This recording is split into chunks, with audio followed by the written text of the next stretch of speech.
तो फ्रेंड्स आज की वीडियो बहुत ही गजब की होने वाली है और बहुत ही काम की होने वाली है आपके लिए। अगर आप लोग मशीन यूज़ करते हैं यानी कि सिलाई करते हैं तो क्या होता है कि हमारी सिलाई में कभी-कभी बॉबिन केस हमारा जो होता है ये वाला बॉबिन केस चलिए दिखाते हैं इसे। ये बॉबिन केस है ये खराब हो जाता है, ठीक है? इतना खराब हो जाता है कि फिर हम बार-बार अगर इस पेंच को टाइट करके देखें ध्यान से यहाँ पर एक पेंच दिया गया अगर इसे टाइट करते हैं फिर भी हमारा ये बॉबिन केस बार-बार ढीला ही हो जाता है। तो ऐसी गजब की जुगाड़ आपको बताने वाले हैं जिससे हमारा बॉबिन केस कभी ढीला नहीं होगा और यही बॉबिन केस ये खराब बॉबिन केस सालों साल चलेगा। बस आप लोगों से अनुरोध है वीडियो को लास्ट तक ज़रूर वॉच करें और चैनल को सब्सक्राइब करें। अगर आपके लोगों की कोई कमेंट है तो प्लीज़ कमेंट ज़रूर करें और चैनल को लाइक और सब्सक्राइब ज़रूर करें। तो चलिए शुरुआत करते हैं बॉबिन केस की रिपेयरिंग कैसे करें। तो चलिए तो फ्रेंड्स ध्यान से देखें ये हमारे पास बॉबिन केस है जो कि इस तरीके से इतना ढीला है कि हल्के से हिलाने पर नीचे मतलब हिलाने पर धागा निकल जाता है और हम यहाँ से अगर पेंच कितना भी टाइट करें यहाँ से अगर हम पेंच को टाइट करते हैं तो फिर भी हमारा बॉबिन केस बार-बार धागा यहाँ से ढीला देता है। तो इसे हम कैसे ठीक करें? आपको 2 ट्रिक बताएँगे, दोनों ट्रिकें काफ़ी काम की हैं और काफ़ी आपके लिए हेल्पफुल साबित होगी अगर आप लोग सिलाई करते हैं तो। तो चलिए नंबर 1 ट्रिक में क्या है कि नंबर 1 ट्रिक में आप इसे क्या करेंगे थोड़ा और ढीला कर लेंगे। इस तरीके से थोड़ा और ढीला कर लेंगे इस तरीके से। बस पेंच को और ढीला कर लें, बिल्कुल, बिल्कुल ढीला कर लें यानी कि बॉबिन डिब्बी हमारी इस तरीके से गिर जाए, इतना ढीला कर लें। उसके बाद आपको क्या करना है उसके बाद इसे धागे को अलग निकाल के बाहर कर लेना है।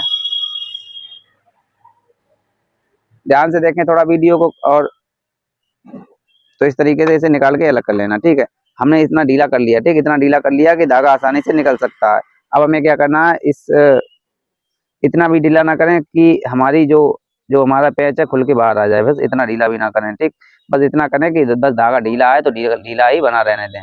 तो अब हमें क्या करना है तो अब हमें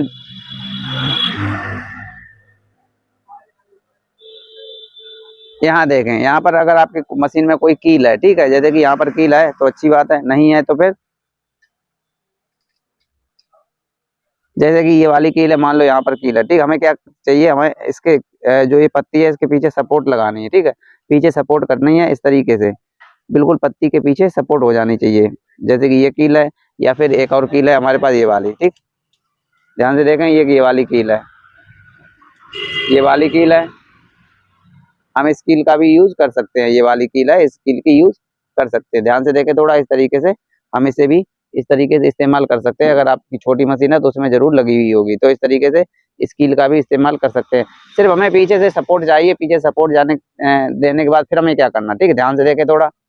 तो चलिए यहाँ पर ही देख लेते हैं क्योंकि कैमरा काफ़ी दूर हो जाएगा। तो इस तरीके से हमें पीछे सपोर्ट देकर और इस तरीके से कैंची लेकर, ठीक है? कैंची लेकर या पेंचकस हो तो पेंचकस लेके आपको पहले पीछे सपोर्ट कर लें, उसके बाद इस तरीके से इस पे ठोक मारें, ठीक?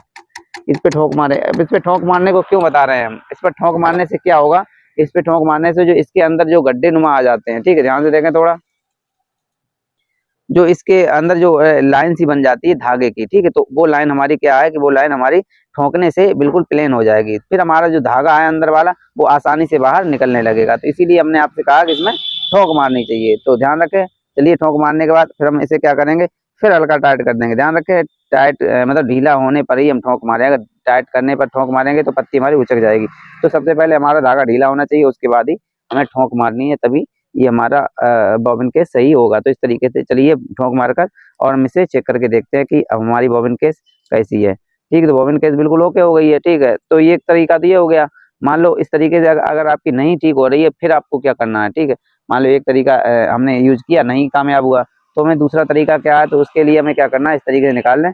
और आपके पास पेंचकस होना चाहिए। अगर पेंचकस नहीं है, ठीक, बाई चांस पेंचकस नहीं है, तो आप क्या करेंगे, ये वाला बॉबिन है, इससे हम इस वाले पेंच को खोल सकते हैं इस तरीके से, ठीक है। बॉबिन से भी हमारा पेंच खुल जाता है आसानी से। नहीं तो फिर नाखून यूज कर सकते हैं, ठीक, नाखून से भी हमारा पेंच आसानी से खुल जाएगा। तो इस तरीके से पेंच को खोलकर, ध्यान रखें पेंच खोना नहीं चाहिए। अगर पेंच खो गया तो फिर सब बेकार हो जाएगा, ठीक है। तो इसलिए ध्यान से पेंच को खोलें, इस तरीके से पेंच को खोल लें। चाहे आपकी ये वाली डिब्बी हो, चाहे आपकी ये वाली डिब्बी हो, कोई भी डिब्बी हो, डिब्बी सेम होती है, ठीक। तरीका एक ही है सही करने का, चाहे आप इस तरीके इसे कर लें सही या उसे कर लें।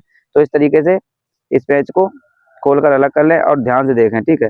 ध्यान से देखें कि इसमें क्या होता है कि हमारी डिब्बी में अंदर स्क्रैच आ जाते हैं, ठीक है। इस तरीके से स्क्रैच आ जाते हैं, देख सकते हैं कितनी गंदगी इसमें ऑलरेडी लगी हुई है। तो हमें क्या करना है,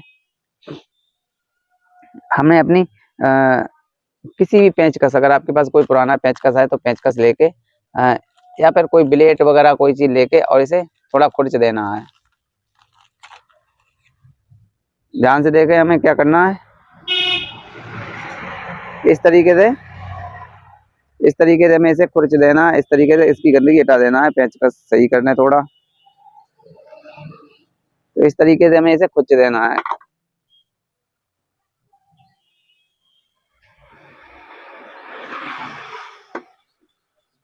तो इस तरीके से हमें पेचकस से इसे खुरचकर इसकी जंग हटा देनी, ठीक है। इसकी जंग हट जाएगी तो फिर हमारी ये बॉबिन के जो हमारी ये पत्ती है सही से काम करने लगेगी और अपना अच्छे से काम करने लगेगी। तो इतना हटाने के बाद इसे बिल्कुल साफ कर लें, क्लीन कर लें, किसी भी रेगमाल से या किसी भी चीज़ से इसे अच्छे से क्लीन कर लें, ठीक है। तो इतना करने के बाद फिर हमें क्या करना है, जो ये वाला हिस्सा है इसे देख लें, इसमें कहीं खरांच वगैरह या कोई चीज़ तो नहीं है। तो क्या करना है, अगर हमारे पास पुराना कोई गत्ता वगैरह पड़ा हुआ है, तो अगर हमारे पास कोई पुराना गत्ता वगैरह अगर पड़ा हुआ है तो आप क्या करेंगे, इस तरीके से गत्ता लेकर और उस पर इसे इस तरीके से रगड़ लेना है, बिल्कुल क्लीन कर लेना, ठीक भाई। देखिए थोड़ा बहुत टाइम लगता है, ज़्यादा टाइम नहीं लगता, वीडियो बनाने में भी टाइम लगता है, लेकिन आप लोगों के लाइक करने में टाइम नहीं लगेगा। लेकिन क्या करें भाई, आप लोगों को बार बार समझाना पड़ता है, प्लीज़ लाइक कर दीजिए, प्लीज़ लाइक कर दीजिए, आप लोग समझते नहीं बात को।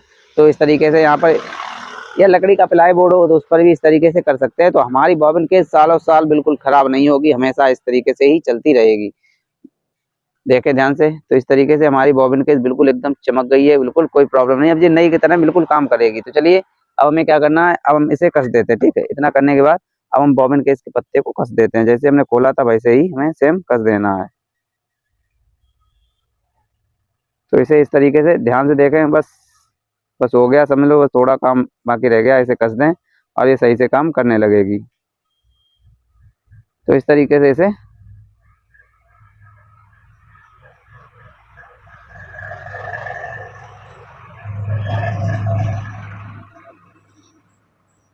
इसे कस दें।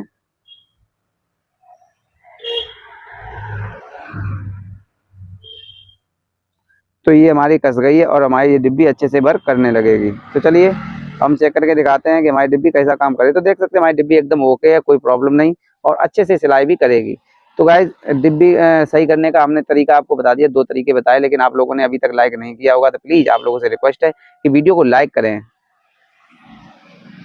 तो भाई अगर आपको हमारा तरीका पसंद आया, समझ में आया, तो प्लीज़ आप लोगों से रिक्वेस्ट है कि वीडियो को लाइक करें, चैनल को सब्सक्राइब करें, क्योंकि आपके लाइक और सब्सक्राइब के लिए वीडियो बनाते हैं। इससे हमें बहुत ही खुशी मिलती है कि आप लोग हमारा वीडियो पसंद करते हैं। तो चलिए मिलते हैं नेक्स्ट वीडियो में, तब तक के लिए धन्यवाद।